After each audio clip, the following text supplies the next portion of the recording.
Bonjour à tous. Aujourd'hui, je vais vous montrer comment installer un processus de déploiement et intégration continue sur vos projets en utilisant les GitHub Actions. Bien, ce cours s'adresse principalement aux développeurs qui font beaucoup du déploiement et également aux DevOps du niveau junior et intermédiaire. GitHub Actions, c'est toute une plateforme d'automatisation qui vous permet de créer des flux de travail personnalisés pour votre logiciel. Imaginez pouvoir tester, construire et déployer votre code automatiquement à chaque nouvelle modification. C'est ce que GitHub Action permet de faire. Bon, il fonctionne en utilisant des workflows, qui sont des fichiers YAML que vous définissez pour détruire les étapes de votre processus d'automatisation. Bon, nous allons un peu définir, avant de continuer, quelques concepts clés qui vont vous permettre de comprendre un peu mieux les GitHub Actions plus tard. Bon, d'abord, qu'est-ce que c'est un workflow? En fait, un workflow est un ensemble d'actions qui s'exécutent en réponse à un événement, comme une poussée de code ou une demande d'extraction. Mais maintenant, qu'est-ce que c'est une action? Les actions sont des tâches individuelles que vous pouvez combiner ensemble pour créer des workflows. Elles peuvent être aussi simples que l'exécution d'un script et aussi complexes que le déploiement d'une application. En gros, avec une action, vous pouvez déployer votre application sur un serveur privé en utilisant le SSH. Et les événements sont ce qui déclenche un workflow. Bon, ça peut être soit un push de code sur une branche principale, une demande de pull request ou des planifications ou même des événements externes. Donc, il existe plusieurs événements Git, mais ce n'est pas le sujet de cette vidéo, donc nous n'allons pas entrer en détail. Un job, euh, c'est les ensembles d'étapes qui s'exécutent sur le même exécuteur. Et maintenant, les steps, ce sont les étapes. C'est une étape.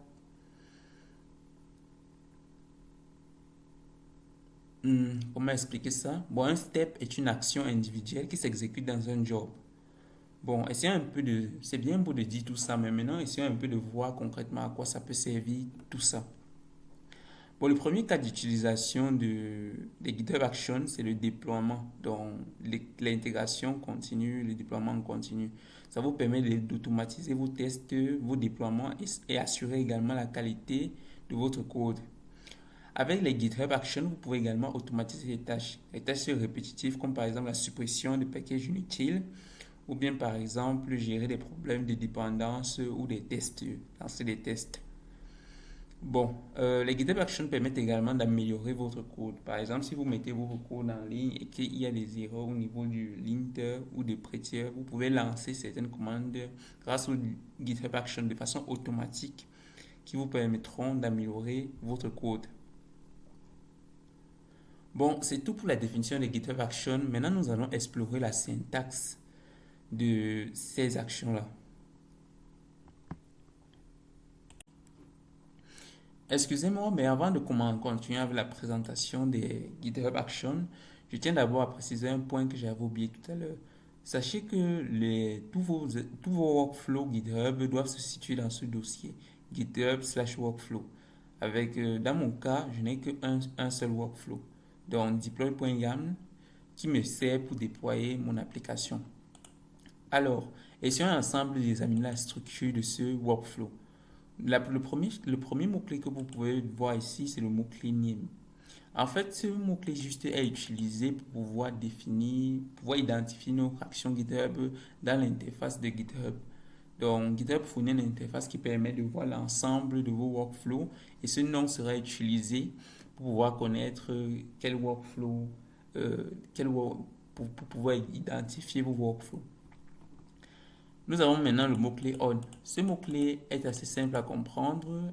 Il vous permet de dire quand le workflow va s'exécuter. En gros, dans mon cas, j'ai dit ici que le workflow va seulement s'exécuter quand il y a une poussée vers la branche principale. Nous avons également le mot-clé jobs. Comme j'ai précisé tout à l'heure, les workflows GitHub possèdent également plusieurs jobs qui sont eux-mêmes décomposés en étapes. Et les prochains mots-clés deploy, c'est juste pour nommer notre premier jobs. Donc nous avons le mot-clé jobs qui permet de définir le job. C'est le prochain mot-clé. Dans mon cas, c'est deploy qui permet de définir le nom de mon premier jobs. Alors, le prochain mot-clé run on Ubuntu Latest. Alors, ce que ceci fait concrètement, ça choisit la machine sur laquelle votre workflow va s'exécuter. Un petit point important que j'ai oublié de mentionner tout à l'heure, lorsque votre workflow GitHub s'exécute, il s'exécute dans une machine indépendante. En gros, vous précisez ici le système que vous souhaitez utiliser et lorsque une machine virtuelle sera créée, elle utilisera ce système-ci. Dans mon cas, ce sera Ubuntu. Alors, maintenant, le mot-clé step à l'intérieur de notre job deploy, ce qu'il fait, c'est préciser l'ensemble des étapes de notre jobs. Nous allons maintenant essayer de décortiquer chaque étape. Le mot-clé NIM pour les étapes, en gros pour les steps, permet de définir le nom de l'étape en question. Et le mot-clé US permet d'utiliser un workflow déjà existant, une action déjà existante sur GitHub ou sur un particulier sur Git. Concrètement, j'utilise cette action pour vérifier l'état de mon code et cette action-ci permet en gros d'enregistrer une clé privée. Ok, si tout est bon, nous pouvons continuer. Alors, dans cette étape-ci particulièrement, vous pouvez voir, il y a un mot-clé 8. 8, en fait, c'est un mot-clé qui permet de définir, ce mot-clé permet de définir une sorte de constante dans votre action. Et je définis une constante qui s'appelle SSH Private Key qui va se servir d'une variable secrète que j'ai créée dans les paramètres du projet. Je vais vous montrer comment créer les variables secrètes plus tard. Comme dit tout à l'heure, le nom permet d'identifier l'étape. Et maintenant, il y a un nouveau mot-clé, le mot-clé run. Le mot-clé run, ce qu'il fait, c'est simple. Il exécute une commande bien particulière sur la machine sur laquelle a été lancé le workflow. Là, concrètement, je demande de créer un dossier .ssh et utiliser SSH Keyscan qui permet en gros de pouvoir enregistrer un note sur la machine. Ensuite, la prochaine étape de mon job, c'est lancer ceci. Toute cette commande ici, c'est la plus importante. C'est la dernière commande qui permet de déployer sur le VPS. Comme vous pouvez voir, ce nom ça permet de dire je vais déployer sur le VPS. Bon, comme vous pouvez le voir ici, j'utilise le SSH directement dans cette commande, dans ce mot-clé run.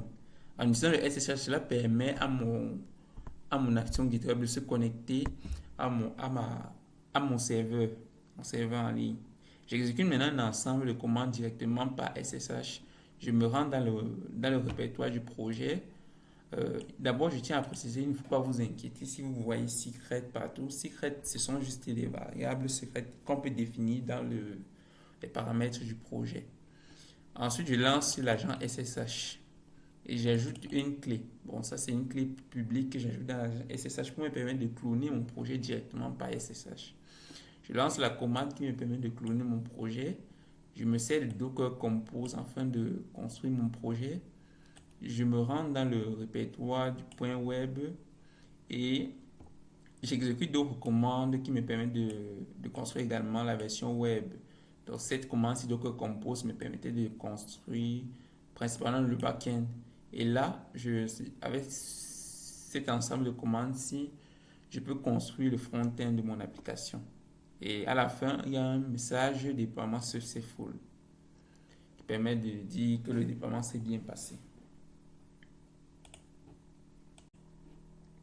Vous connaissez déjà la structure d'un workflow, mais la vraie question c'est comment tester les workflows. Bon, en local, pour tester les workflows, la meilleure solution possible, c'est d'utiliser Act, qui est un outil qui vous permet de tester vos GitHub Actions directement sur votre machine. Premièrement, pourquoi est-ce que c'est bien d'utiliser Act? Ça vous évite de devoir à chaque fois uploader vos codes, mettre vos codes en libre et d'essayer de croiser les doigts en priant pour que vos GitHub Actions marchent. Tester vos GitHub Actions de façon locale d'abord vous fait gagner énormément de temps et d'énergie.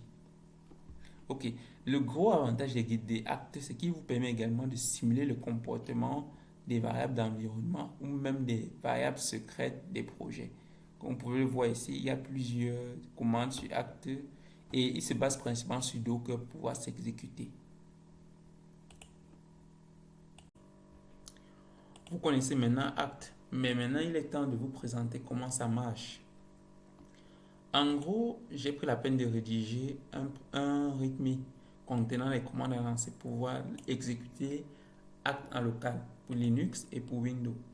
Mais vu que je suis actuellement sur Windows, nous allons nous attarder sur cette commande. Mais sachez que les deux font exactement la même chose. Alors, le premier mot-clé que vous pouvez voir ensuite, après l'appel de la commande acte, c'est le mot-clé push. Ce mot-clé concrètement, qu'est-ce qu'il fait? Il dit à acte de simuler un événement de push, donc de pousser sur une branche.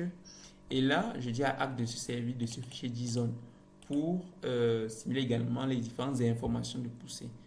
Essayons un peu de voir la structure de notre fichier push event. Vous pouvez voir ici que la structure du fichier push event contient la référence, le nom du repository et également le propriétaire du repository. Ces informations telles que vous voyez dans le push event sont les mêmes informations générées par GitHub Action dans un véritable environnement de production. Regardons maintenant les autres paramètres. Maintenant, nous avons un paramètre secret file qui va permettre de définir l'ensemble de mes variables secrètes, l'ensemble des variables secrètes du projet. Et si nous regardons un peu plus la structure de notre fichier .secret, bon, situé à la racine de notre projet, vous pouvez voir qu'ici à l'intérieur, j'ai défini l'hôte, j'ai défini également le nom d'utilisateur et le chemin du projet. Je tiens d'abord à mentionner, si nous nous situons actuellement dans le fichier secret.example, ce n'est pas une erreur. C'est juste que ce fichier, j'ai créé un fichier secret.example uniquement parce que ce fichier secret contient des informations vraiment sensibles que j'utilise pour tester en local, bien évidemment. Et là, je vous montre à peu près la structure globale de mon fichier secret. Ensuite, nous avons l'argument "-s". Cet argument permet de définir une variable secrète à part. Et dans mon cas, j'ai décidé de définir ma clé privée SSH qui va permettre à mon action GitHub, à mes workflows GitHub de pouvoir accéder à mon serveur en ligne. En gros, je suis sûr de moi que certains de vous se posent la question de savoir pourquoi est-ce que je n'ai pas défini directement cette clé dans mon fichier .secret. Mais la raison est très simple. C'est parce que, en fait, les clés privées SSH sont assez longues, vraiment très très longues. Et ils sont tellement longs qu'au final, parfois, ils causent des erreurs dans les simples fichiers texte.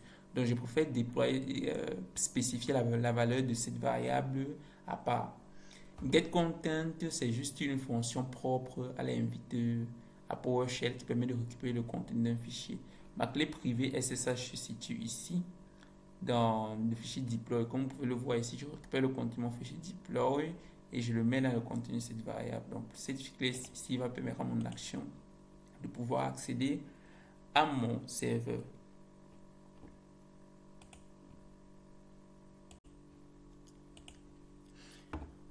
Maintenant que vous savez comment fonctionne Acte, je reviens encore sur le fichier de mon workflow de déploiement pour vous présenter encore à nouveau les variables secrètes. Comme vous pouvez le remarquer, toutes les variables secrètes commencent par le mot-clé secret. Et le suivi du nom de la variable secrète en question.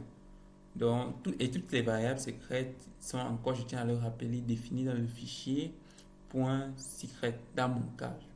Vous êtes libre d'appeler ce fichier comme vous le voulez. Ok, maintenant nous allons passer à l'utilisation directe, au lancement de nos workflows en se servant de la commande qui était tout à l'heure dans le fichier README. Vous pouvez voir lors de l'exécution du workflow, il y a certaines opérations qui se lancent. Et la première opération que vous pouvez voir ici, il récupère une image d'Ubuntu, donc avec un nom d'utilisateur, etc. Il récupère une image d'Ubuntu avec un nom d'utilisateur vide et une plateforme vide. Pourquoi est-ce qu'il récupère Ubuntu? Parce que c'était précisé ici qu'on voulait lancer notre le job se déploie sur Ubuntu. Ok, on descend encore un peu plus bas. Et là, vous pouvez voir, il récupère d'abord cette action-ci pour pouvoir effectuer cette opération. Sauvegarder notre clé privée sur la machine virtuelle qui utilise notre workflow en question.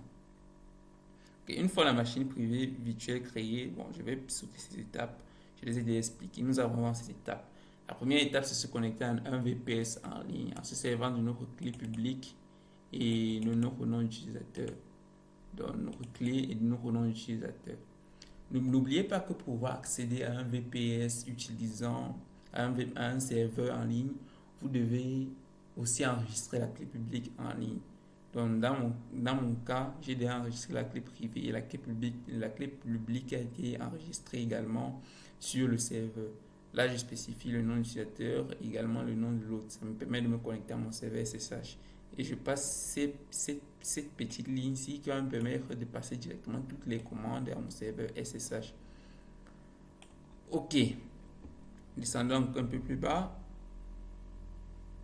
On descend un peu plus bas, vous voyez bien toutes les opérations qui sont exécutées. Ok. La machine du workflow qui a bien géré, qui a enregistré. Là, la clé publique qui a été enregistrée. Ok. La clé publique qui a été enregistrée sur GitHub. On continue de descendre.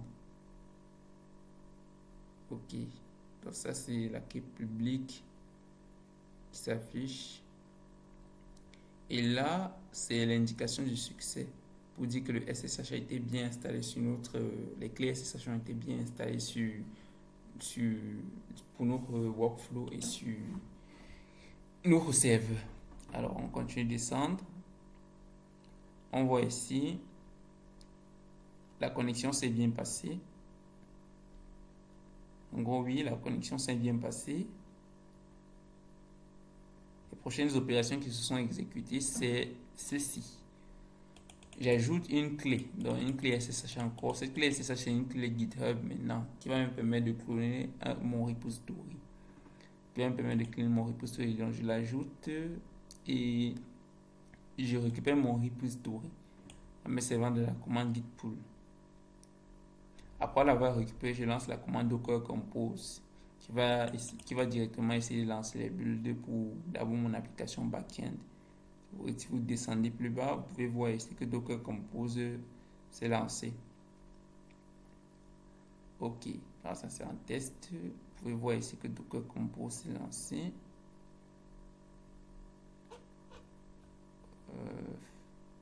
Oui, docker compose est bel et bien lancé. Vous pouvez voir MongoDB et backend sont à jour. Et c'est le nom des services que j'ai définis ici plutôt dans mon Docker Compose, donc backend et Mongo. Donc ce sont des services que j'avais définis plutôt dans mon Docker Compose. Alors, on continue.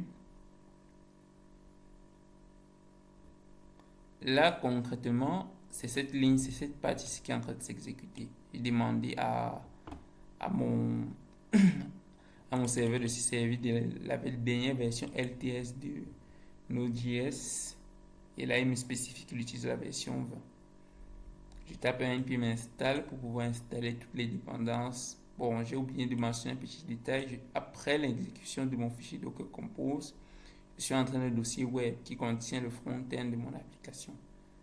Ok, après j'ai lancé Run Build qui permet de faire directement un build de l'application et tout a été fait de façon automatique. Vous pouvez voir là quelques petites notifications, mais c'est pas très important. Vous pouvez voir tout a été fait de façon automatique. Bon, là je suis en train de tester dans un environnement local, mais sachez que toutes les connexions sont vraiment faites sur le serveur réel. Maintenant, pour vous montrer à peu près le processus, j'ai décidé de créer ce fichier .env sans faire un commit.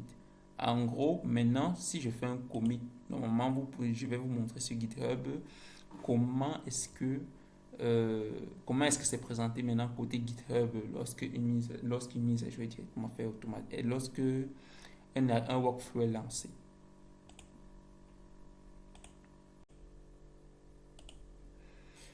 Faisons maintenant ce commit vers Git. Alors, je tape git add pour ajouter mon fichier, git commit, explain.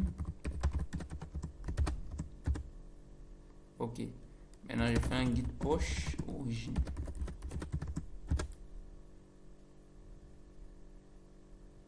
Alors là c'est bon, notre fichier est déjà sur Git. On continue maintenant.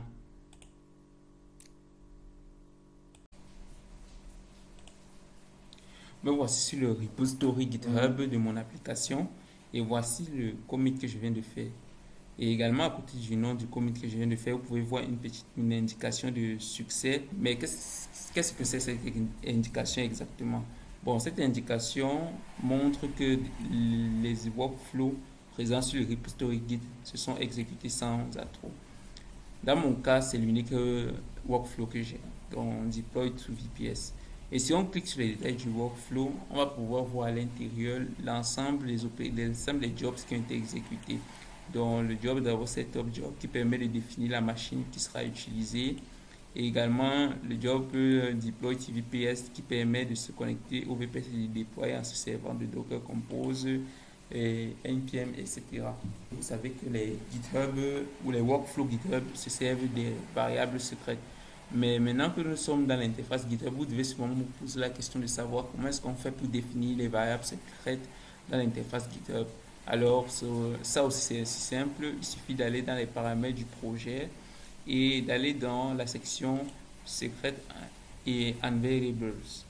Vous allez maintenant dans Action qui va vous permettre de définir les variables secrètes pour vos différents workflows sur le projet actuel. Nous voici maintenant au thème de cette vidéo qui portait sur comment intégrer un processus de déploiement et d'intégration continue en se servant de GitHub Action et des workflows GitHub. J'espère que cette vidéo vous a plu et que ça vous a donné la suite des idées pour pouvoir améliorer votre métier de DevOps ou de développeur. Bon, à plus.